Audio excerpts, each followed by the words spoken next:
It has been just over 40 years since the well-known serial killer Jeffrey Dahmer murdered and raped his first of 17 victims. Growing up, Dahmer lived a normal life until he chose to become unattached and distant to any social interaction. Following this, he started abusing alcohol, which led to the start of his psychotic behaviors and actions. Dahmer not only murdered and raped these boys and men, but he photographed, dismembered, and preserved many different body parts throughout his home.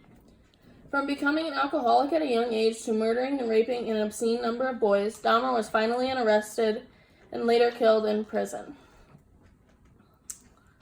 According to crimemuseum.org, Jeffrey Dahmer was raised in a quite normal childhood. This may seem odd, as many serial killers have grown up in a very brutal or abusive home, which may be the main reason that lead them to these murders. It has been said, however, that as Jeffrey started to grow up, he became unattached and uncommunicative with adults as well as children his age. He did not show any interest in hobbies and wanted nothing to do with social interaction as he became a teenager. Instead, he liked to examine animal carcasses and chose to drink alcohol for entertainment. When entering high school at age 14 is when his compulsions toward necrophilia and murder began. The heavy drinking throughout his high school continued, but Dahmer still graduated. The summer after he graduated, his parents had divorced, which led him to living alone in his family home, and this is when his first murder took place. After the summer was over, Jeffrey attended college, but he chose to drop out due to his alcoholism. When Jeffrey's dad found out he was no longer attending college, he forced him to enlist in the army, where he served as a medic in Germany from 1979 to 1981. In 1981, he was discharged due to the fact he could not stop his alcohol habits. This led to further problems, which landed him in Wisconsin after his father sent him to live with his grandmother. This is when Dahmer began committing the horrible crimes where he would drug, rape, and murder his victims, then continued to use the bodies for intercourse, photographs of the dismemberment process, preserving the skulls and genitals for display, and he also kept parts for consumption. Jeffrey Dahmer may have grown up in a normal manner. However, his social interaction, odd interests, and his drinking habits led to him committing 17 cases of murder and rape.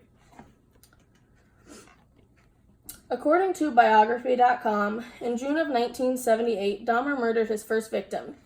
He had picked up a hitchhiker by the name of Stephen Hicks and took him to his family home where he got the man drunk. When Hicks insisted on leaving, Dahmer struck him in the head with a 10-pound barbell and then strangled him with it. After killing Hicks, he dismembered the body and packed the parts into plastic bags and buried them behind the house. Later on, he took the remains of the bones and smashed them with a sledgehammer and scattered them all throughout a ravine. It wasn't until nearly 9 years later when Dahmer murdered his second victim. A man by the name of Stephen Tuomi had checked into a hotel room with Dahmer, and they drank the night away. The next day, when Dahmer woke up, Stephen was dead and Jeffrey had no previous memory of the night before. Jeffrey bought a large suitcase and transported the body into his grandmother's basement, and later on dismembered and masturbated on the dead body before getting rid of the remains. Jeffrey Dahmer killed another 2 people at his grandma's house before she got tired of his late nights and alcohol problem and decided to kick him out, although she had no knowledge of any other activities he had been up to. Shortly after this, Dahmer had an encounter with a 13-year-old boy which resulted in charges of sexual exploitation and sexual assault. He pleaded guilty, saying that the boy appeared so much older. He did not stop here, or even close. In 1989, Jeffrey yet again drugged, strangled, photographed, and dismembered a model by the name of Anthony Sears. As the murders continued, he developed rituals such as drilling into the victims' skulls when they were still alive, while also injecting acid inside of them. In just 2 years, Jeffrey accelerated his body count of murders from 4 to 17 before finally getting arrested. According to How Police Caught Jeffrey Dahmer, an article from Nyack's online library, on Friday, July 22, 1991, Jeffrey Dahmer, the Milwaukee cannibal murderer, was arrested.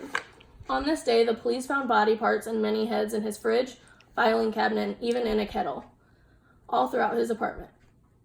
Shortly after being arrested, Dahmer confessed to 11 murders, but later on admitted to killing and dismembering all of the 17. If it was not for one of the victims escaping from him, Dahmer may have continued his murdering rampage.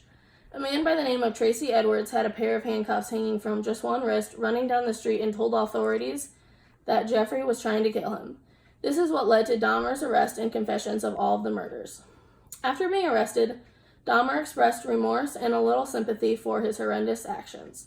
More specifically, he felt sorry for boiling the victims' heads to remove the flesh and later on having anal with the cadavers. In conclusion to being sentenced to 15 life terms in prison, Jeffrey Dahmer died in 1994 due to an inmate by the name of Charles Sarver beating him to death. Dahmer abused alcohol starting at a young age, which led to the murdering and raping of 17 boys and men, resulting in his arrest and soon later his death. Even though it has already been over 40 years since he murdered and raped his first victim, this well-known serial killer is still talked about to this day. Dahmer's little to no social interaction as an adolescent was a major factor in his erratic behaviors. Jeffrey's odd interest in animal carcasses at a young age developed into a repulsive rampage of murderous acts, which costed him his own life.